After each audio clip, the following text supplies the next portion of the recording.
qualification et suite à la naissance d'une première enfant, il a accepté un poste comme directeur financier dans une PME manufacturière dans la Nodière pour, en 2017, finalement, faire le saut à temps plein en tant qu'entrepreneur. Donc, bienvenue à toi, Pierre-Olivier. Est-ce que tu m'entends? Bonjour. Oui. Donc, bonjour. C'est vraiment un plaisir d'avoir été invité ce midi avec vous. Donc, pour discuter un peu de comment j'ai rendu numérique mon bureau, mon cabinet. Ben, c'est ça. Donc, je t'ai fait une légère présentation, mais j'aimerais que tu nous en dises un peu plus là, de qu'est-ce qui t'a amené à faire ce virage-là. Puis, si tu veux faire une petite rétrospective là, de. Oui, exactement. Donc, comme tu l'as dit, c'était 6 ans en cabinet comptable, c'est Raymond Sabot, au centre-ville de Montréal. Euh, Après ça, j'étais 5 ans en entreprise, donc comme directeur financier. Puis à force de travailler avec les entrepreneurs, c'est là que ma flamme entrepreneuriale a démarré. J'ai toujours eu pas juste un seul projet. Donc, durant ces années-là, j'ai quand même eu l'immobilier au niveau personnel qu'on a bâti, moi et ma femme, ensemble. Puis, après 5 ans, après avoir vu comment un entrepreneur traverse les défis, c'est là qu'on a décidé en fait, j'ai décidé de me lancer en affaires, donc comme entrepreneur. La première année a été 100% immobilier, donc j'ai laissé vraiment le volet comptable durant cette année-là. Et après plusieurs défis, je me suis retrouvé que mon immobilier était mis en place, tout était correct pour ça, puis il n'y avait pas de projet qui s'en venait.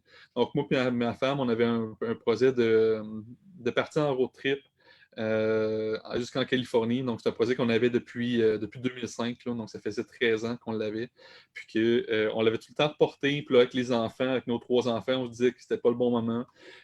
Puis finalement, on a pris la décision de mettre une date. Donc, on est parti en septembre 2018 en road trip, en famille. Mon gars avait 7 mois quand on est parti, donc le plus jeune. Puis ma plus vieille avait 5 ans à ce moment-là. Donc, on est parti sur la route, puis c'est là que j'ai dû modifier mon style de vie pour pouvoir justement tout faire à distance. Donc, on partait pour un premier 7 mois à ce moment-là. Et durant le voyage, c'est là que j'ai commencé à desservir des clients en comptabilité. Donc, de fil en aiguille, mon cabinet comptable, je l'ai bâti directement sur la route.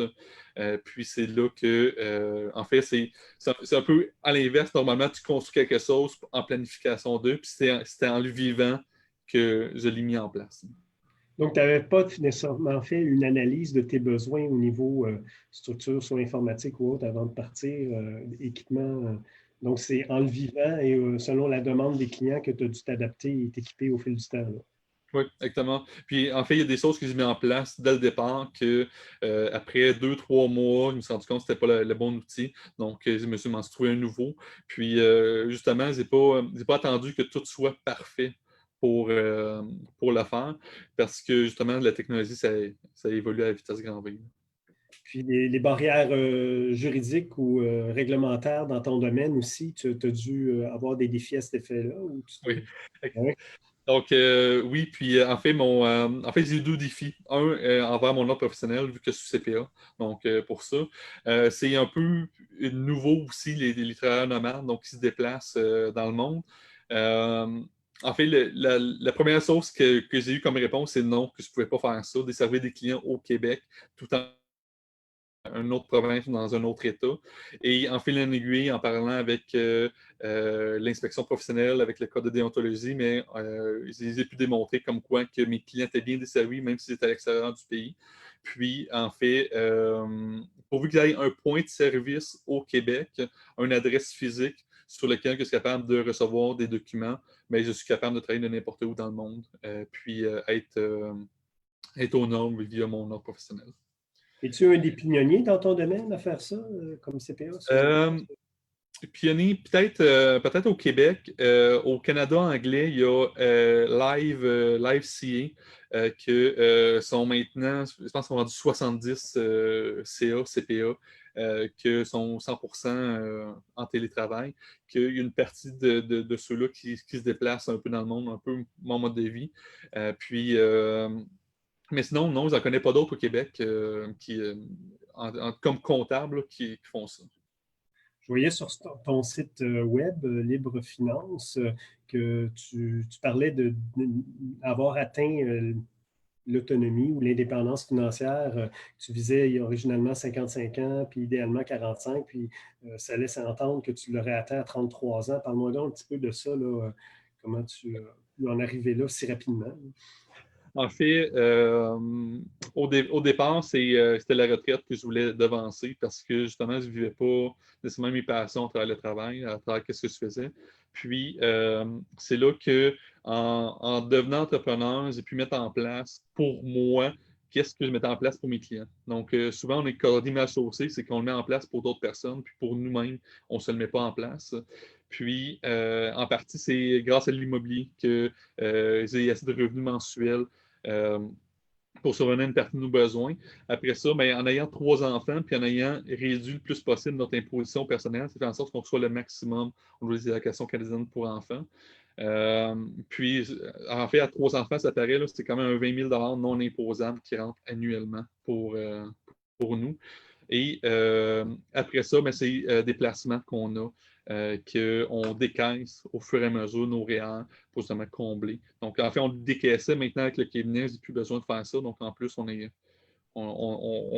de la liberté financière encore plus importante, puis on est capable d'augmenter notre rythme de vie.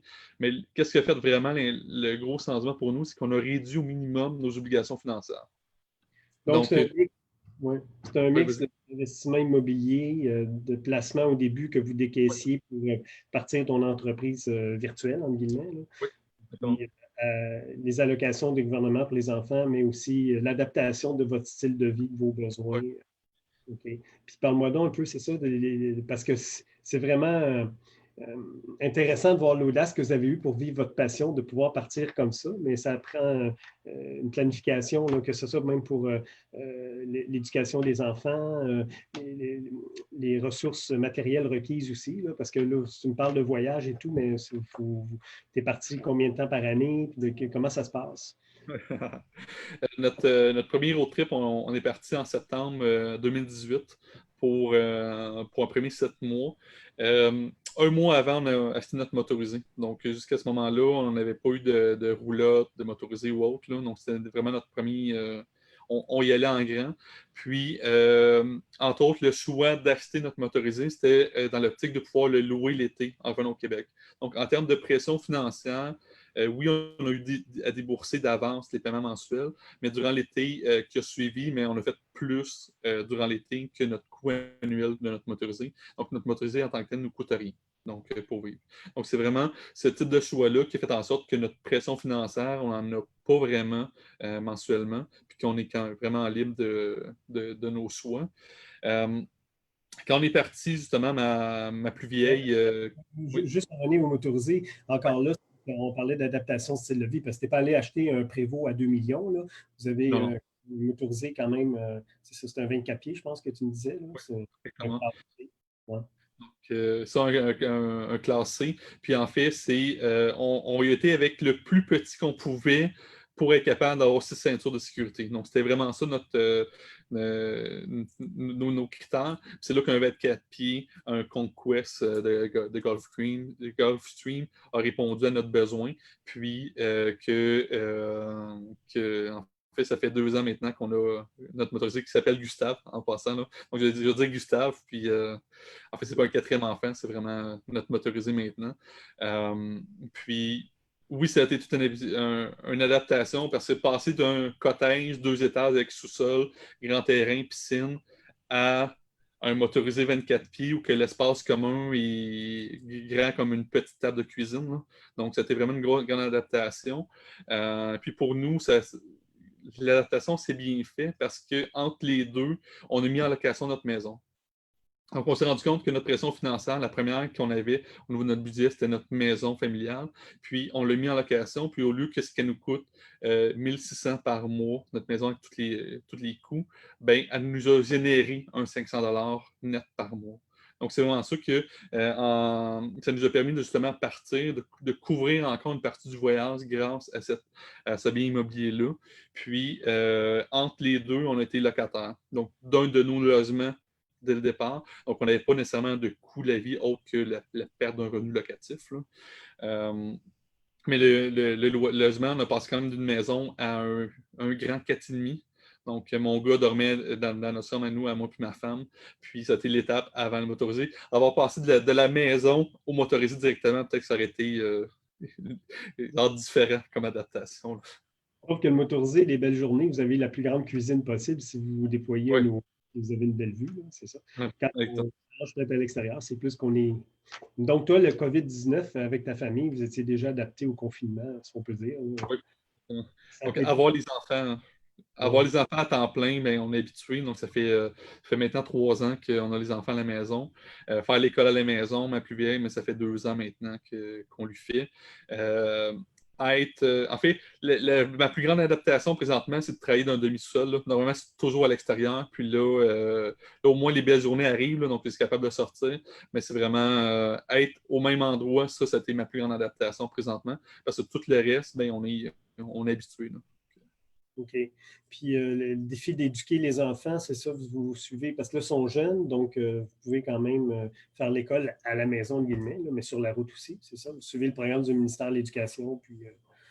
Oui, exactement. Donc, la première année, vu qu'on était 7 mois à l'extérieur du pays, on a pu sortir des obligations du ministère. Donc, on avait quand même un compte à rendre à la fin de l'année, mais on n'avait pas de compte à rendre durant l'année. Ça fait en sorte qu'on a été assez flexible sur le moment qu'on pouvait donner de l'école aux enfants. Puis, on s'entend là, entre une journée de scolaire que normalement l'enfant quitte la maison à 7h30 puis revient vers 4h. Mais nous, cette période-là était environ 1 heure. Donc, on faisait mathématiques, français, environ 1 heure par jour. Puis, il y a des journées qu'on en faisait un peu plus, surtout quand on était en déplacement sur la route. Puis, il y en a d'autres journées qu'on n'en faisait pas. Donc, c'est un peu comme ça qu'on a fait avancer. On savait les grandes lignes que ma fille devait savoir. Puis, c'est là que cet hiver, c'était notre deuxième voyage. Puis là, vu qu'on partait pour une moins longue période, qu'on a dû embarquer avec le ministère de l'Éducation, puis avoir des comptes à rendre au mois et demi environ. Là. Donc, ça nous a apporté une petite contrainte de plus parce que on a plus d'obligations envers le ministère, plus de documents à préparer pour ça. Je dirais que c'est qu'est-ce qui dérange ma femme présentement, là, c'est justement cette portion-là de règlement de compte avec le gouvernement. Mais sinon, le COVID a fait en sorte que c'est beaucoup plus facile pour nous de trouver une bonne matière adaptée à l'école québécoise. Il y a eu plusieurs professeurs qui ont donné des cours en ligne sur YouTube, donc ça nous a beaucoup aidé. Le ministère de l'Éducation s'est aussi adapté pour rendre disponible en ligne l'ensemble du matériel. Donc, pour nous, le COVID, c'était vraiment une belle opportunité pour nous pour compléter nos banques d'informations, de formation pour les enfants. Mais j'imagine dans le temps, là, les enfants vont vieillir, donc à un moment donné, ils vont arriver à des niveaux, soit que ça va être la télé, université, mais je sais même à l'approche du secondaire, là, comme il vous reste combien d'années encore à faire ça, tu penses? En termes de motorisé, je dirais que il y a l'Australie que je veux faire motoriser, que là, on risque de partir un 6 mois, 1 an, je ne sais pas encore. Mais là, il y a le COVID là-dedans qu'on ne sait pas ça va être quand est-ce. Donc, pour ça, il y a ce flou-là. Qu'est-ce qu'on pensait? C'est rentrer les enfants à l'école cet automne, mais partir par bloc d'1 mois. Donc, par exemple, ils commencent l'école à fin août, début septembre. On aurait pu partir de la mi-octobre à la mi-novembre, 1 mois, par exemple, au Portugal, y aller de façon plus fixe, plus sédentaire, mais tout en voyageant, tout en découvrant le monde. Donc, dans une année scolaire, on aurait pu faire ça 3 fois. Là, avec le COVID, vous n'en avez aucune idée présentement, ça va être quoi la suite, si ça va être aussi facile qu'avant voyager. Donc, présentement, j'en profite pour travailler sur Et- l'entreprise d'affaires. OK. Puis voyager au Québec, j'imagine, ou au Canada Oui, aussi. exactement. Donc, ouais. Au niveau de l'entreprise, continuité de service, ça, comment ça fonctionne pour toi si tu es sur la route? Puis, si tu te trouves, je ne sais pas, là, en Utah, là, sur les parcs nationaux de Zion ou Bryce Canyon, puis de gérer ton temps, puis d'avoir la discipline de servir tes clients, puis comment ça se passe pratico-pratique? Puis, En fait, mais la première année, ça a super bien été parce qu'ils n'avaient pas un gros volume de clientèle. Donc, j'étais capable de leur dire à quel moment que je redevenais disponible, puis sans problème pour ça. Et souvent, c'était au milieu de la semaine, donc du mardi au jeudi, qu'ils étaient 100% disponibles, que ça allait sur les mandats, puis ça faisait en sorte qu'il y a 4 jours semaine qu'on en profitait en famille au niveau des parcs nationaux, puis justement voyager, puis en profiter. Parce que, veux pas, c'est un défi d'être dans des paysages merveilleux et devoir s'asseoir pour travailler. Donc, c'est certain que ça prend une structure, puis être capable de la suivre pour justement répondre aux besoins de notre clientèle.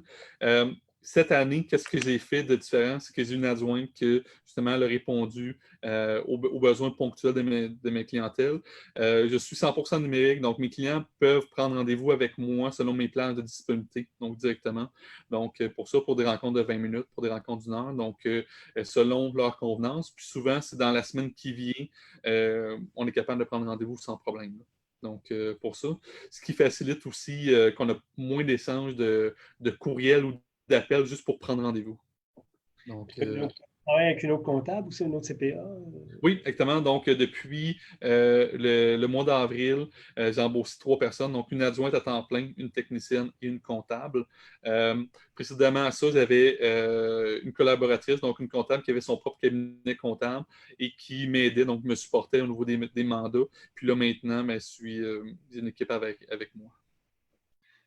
Puis, au niveau équipement, qu'est-ce que ça nécessite finalement pour ton bureau?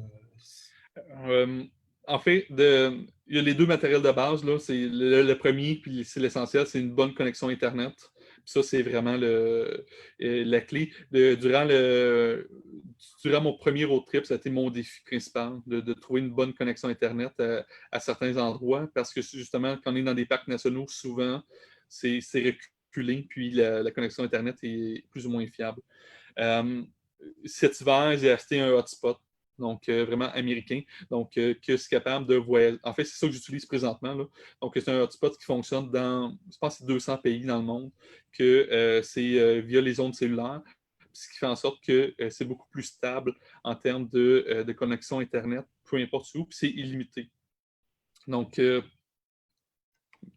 c'est sécuritaire aussi, au niveau sécurité?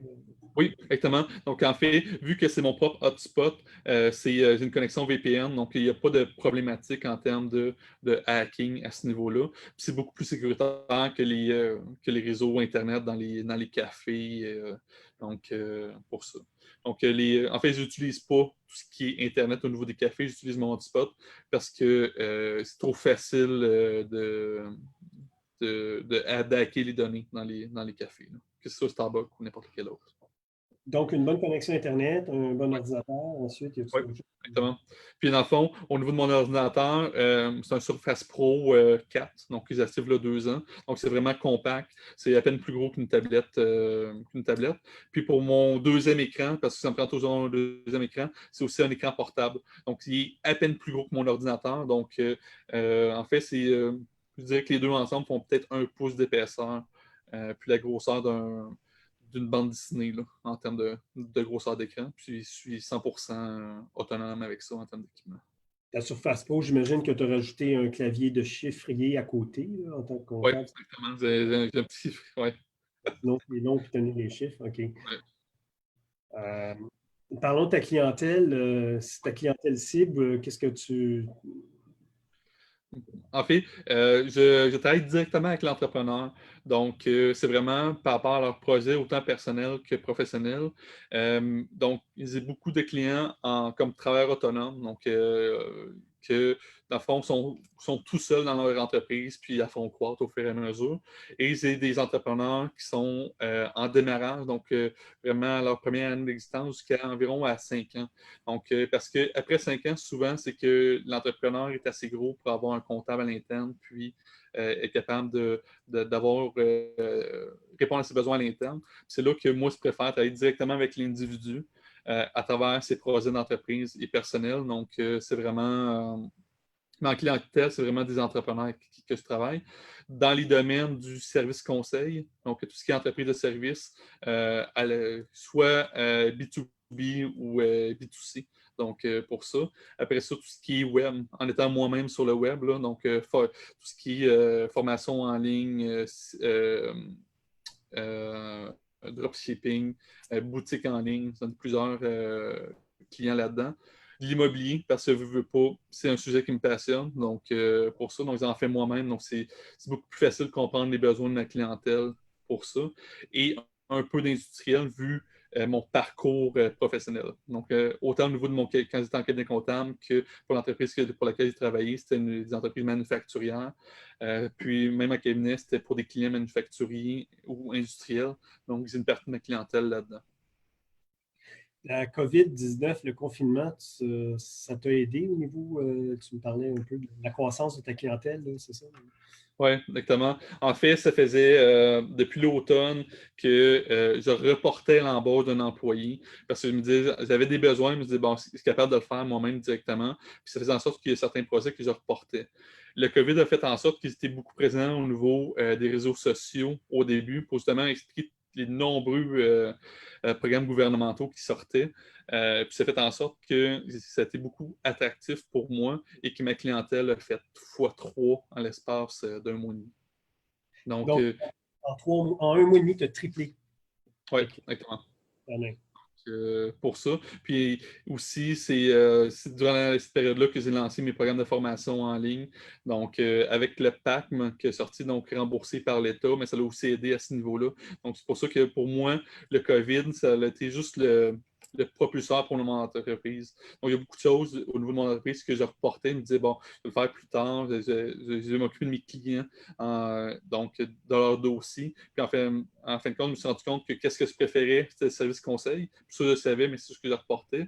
Et de l'autre côté, c'était un besoin criant au niveau des entrepreneurs de justement être accompagnés par leurs comptables à travers tous les défis qu'ils ont.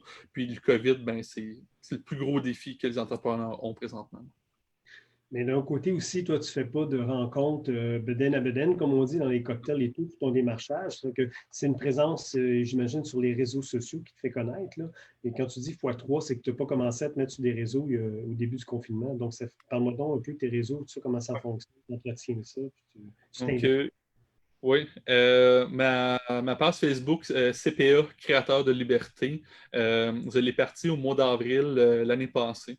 Donc, j'avais déjà une page plus voyage de notre premier road trip. Donc, justement, parler au monde un peu notre style de vie, tout ça.